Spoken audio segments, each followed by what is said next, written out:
Thank you, Mr. Speaker. My amendment would ensure that no additional military funding is authorized for the war in Ukraine. To date, Congress has appropriated $174.2 billion, American hard-earned taxpayer dollars, in emergency supplemental funding for Ukraine. Of this amount, about $116 billion, 67% has been provided through the U.S. Department of Defense.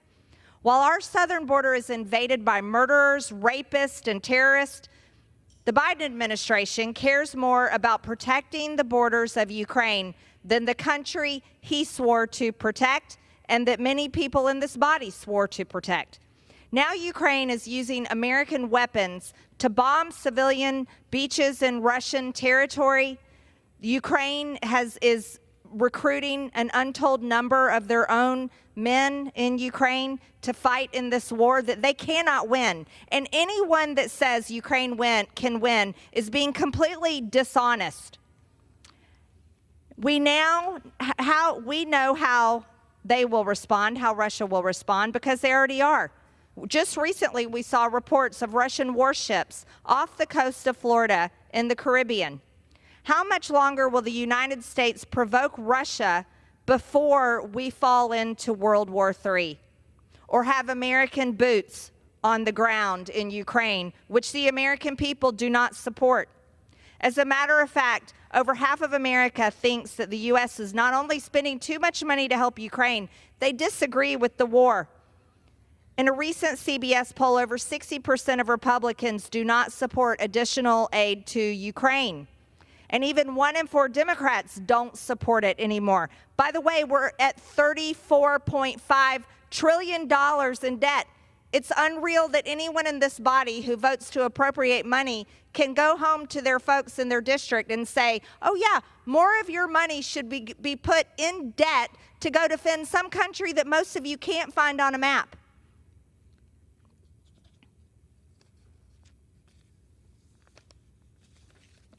It's truly disturbing to watch American taxpayers' dollars, their hard-earned money, go down the drain because this government, this body, and many people in Washington think they have to go fight a war or pay for a war and send weapons to a war in a country that does not touch our borders. But yet we are completely ignoring the war on our own border, the war on our own people that is waged on us every single day by the cartels. I can't understand why we can't come together in this United States House of Representatives to defend the American people and recognize who our true enemies are. People that are invading our country from over 160 countries around the world. The cartels, organized crime, international crime organizations that are murdering Americans every single day, trafficking children, trafficking women, trafficking drugs. That's the only thing that we should be talking about. And if we have a Department of Defense, that should be our focus. Mr. Speaker, I reserve. Gentleman reserves. For what purpose does the gentlewoman from Minnesota seek recognition? Mr. Chair, I claim time in opposition. Gentlewoman from Minnesota claims the time in opposition. The gentlewoman is recognized for 5 minutes.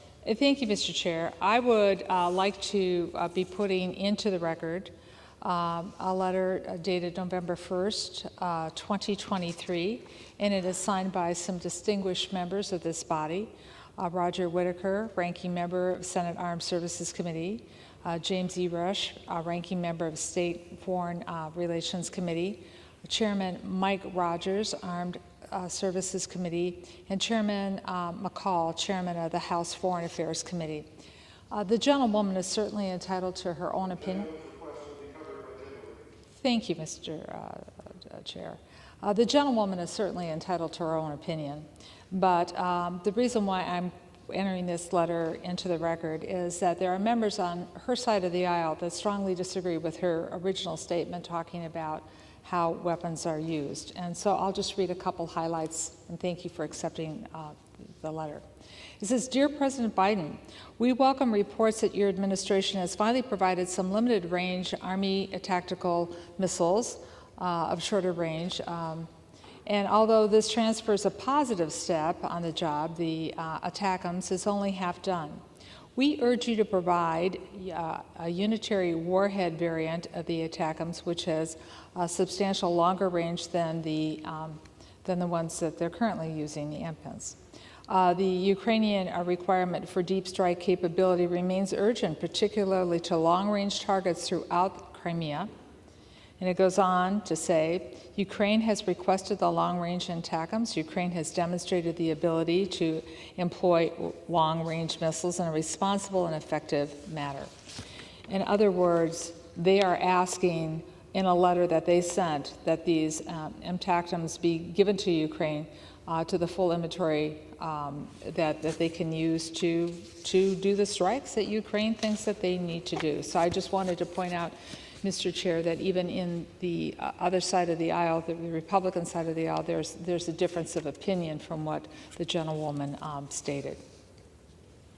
I want to point out that the majority's already eliminated funding for Ukraine in the Security Assistance Initiative in this bill, something the chairman and I disagree on in the way that it's done. So we have another amendment that will also prohibit any further support to Ukraine as they fight to, from an illegal invasion in their country. It's just morally wrong, in my opinion.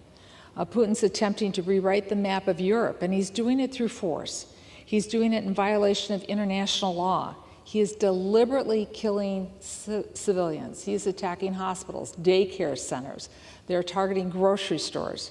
And on top of that, something that I find very, very disturbing is the kidnapping of Ukrainian children. Well, Putin and his thugs, they're committing war crimes on a mass scale. And the United States and the democracies around the world must continue to strongly oppose him. If we do not, then he and other authoritarian leaders will do something like this again, either in Ukraine or somewhere else in the world. America is not alone in our military support for Ukraine. Our NATO and European allies have provided close to $50 billion in military assistance. We're donating tanks, air defense systems, artillery, vehicles, rockets, and infantry fighting vehicles. And the list does go on. Let us not abandon our EU and NATO allies now. Let us not abandon Ukraine. I know there are those who have expressed concerns about how some of the munitions are being provided to Ukraine, particularly cluster munitions. And we have an amendment to consider that deal and how to specifically work on that.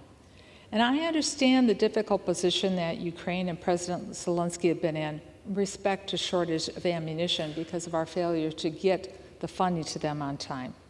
The Ukrainian people, Mr. Chair, they did not ask for this war. They did not ask for their children to be kidnapped, and they did not ask for their economy to be destroyed.